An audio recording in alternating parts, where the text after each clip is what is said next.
Nofaranana ny zoma lasa teo ny fampiofanana momba ny fiarovana izay nandraisan'ireo manam-pahefana malagasy anjara, isan'izany ny sampana mpamonjy vonany eny amin'ny aéroport Ivato ary koa ny PNGR fanetetiana. Naseho nandritra ny famaranana ny fampiofanana momba ny fahaizana manavitra aina na ny Rescue South Africa izay nandraisa Madagasikara anjara ny zoma lasa teo ny karazana fampisehoana momba izay fahaizana manavitra aina izay. Ny Rescue South Africa moa dia vondrona tsy miankina amin'ny fanjakana avy ao Afrika Atsimo izay ahitana ireo mpamonjy vona manampy ireo mponina tradoza.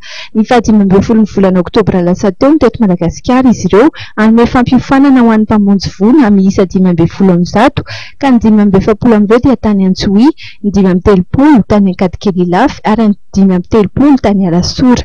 Ny paikady momba ny fanavotana aina araka izany no nampiofanina ireo mpilatsaka sitrapo. Ny tanjona dia ny hananganana vondrona matiana malagasy izay afaka miparitaka manerana ny nosy manavitra ain'olona rehefa misy ny loza, indrindra fa ny loza voajanahary.